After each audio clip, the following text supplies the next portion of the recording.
Welcome to VVB9 news. Paritala క్వారీలలో వరుస ప్రమాదాలు జరుగుతున్నా పాలకులకు పట్టదా?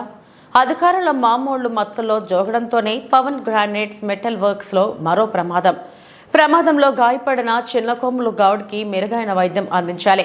సిపిఐ జిల్లా కార్యదర్శి Dhonepudi Shankar Paritala Pavan Granites Metal Work సంస్థలో పనిచేస్తున్న చిన్నకొమ్ముల గౌడ్ అనే కార్మికుడికి ప్రమాదంలో బండరాళ్లు తగిలి 2 కాళ్లు విరిగాయి.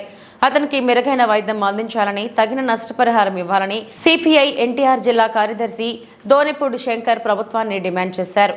విజయవాడ పట్టమటలోని రూపా ఆర్థోపెడిక్ హాస్పిటల్లో చికిత్స పొందుతున్న కొమ్ముల గౌడ్ ని పరామర్శించారు. పవన్ గ్రానైట్స్ మెటల్ వర్క్స్ యాజమాన్యం కార్మికుడికి మెరుగైన వైద్యం అందించకుండా సర్జరీ చేసి ఆరోగ్యశ్రీ జనరల్ వార్డులో పెట్టడం క్రషర్ యాజమాన్య నిర్లక్ష్య వైఖరికి అద్దం పడుతుందని అన్నారు.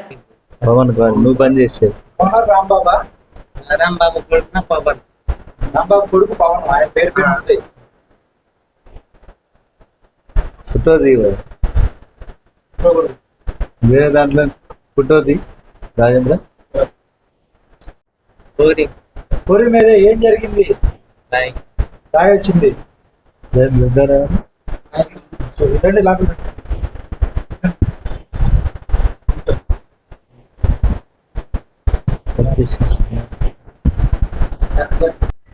Okay sir.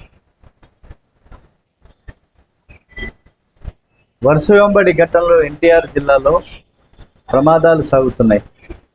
అల్ట్రాటెక్ సిమెంట్ నుంచి, రాంకో సిమెంట్ నుంచి పరిటాల క్వారీ ప్రమాదం, విటిపిఎస్ ప్రమాదం, తిరిగి మరల ఎక్కడైతే పరిటాల క్వారీలో ప్రమాదం జరిగిందో, 3 కార్మికులను బలి తీసుకుందో పవన్ గ్రానైట్స్ అండ్ మెటల్స్లో, తిరిగి మరల చిన్నకొమ్ములు గౌడ్ అనేటువంటి ఒరిస్సా వలస కార్మికుడు 2 కాళ్ళు విరిగి ఇవాళ విజయవాడ హాస్పిటల్లో చికిత్స పొందుతున్నారు.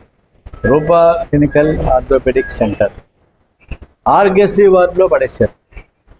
కాబట్టి ఇంతకంటే దారుణం ఇంకోటి ఉన్నదా?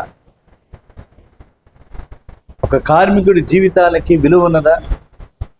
ఆరోగ్యశ్రీ వార్డులో పడేసి ఎటువంటి కాంపెన్సేషన్ ఇవ్వకుండా, ఎవరూ లేరు యాజమాన్యానికి సంబంధించినటువంటి వాళ్ళు, కస్టమర్కి సంబంధించినటువంటి వాళ్ళు, ఒక్క సిబ్బంది కూడా లేనటువంటి పరిస్థితుల్లో ఉన్నది. కాబట్టి ఇన్ని జరుగుతున్నా కూడా జిల్లా కలెక్టరేట్ స్పందించదు, రాష్ట్ర ప్రభుత్వం స్పందించదు. పెద్ద మాఫియా రాజ్యం వెళ్తుంది. వెంటనే ఇమీడియట్లీగా పవన్ గ్రానైట్స్ అండ్ మెటల్స్ వాళ్ళు సీజ్ చేయాలని చెప్పి, వాళ్ళ లైసెన్స్ రద్దు చేయాలని చెప్పి మేము డిమాండ్ చేసినట్లుగా హద్దుల్ని ప్రకటించి హెక్టాలు తోపుకున్నటువంటి వారి మాఫియాని అరికట్టాలని చెప్పేసి సిపిఐగా డిమాండ్ చేస్తున్నాం. కొమ్ములు గౌడ్ అతనికి నష్టపరిహారం, కాంపెన్సేషన్, అలాగే ప్రభుత్వం నుంచి ఆర్థిక సహాయము, క్రషర్ యాజమాన్యం నుంచి కూడా, వారి యాజమాన్యం నుంచి కూడా అతనికి 10 లక్షల రూపాయలు నష్టపరిహారం ఇవ్వమని చెప్పి సిపిఐగా డిమాండ్ చేస్తున్నాం.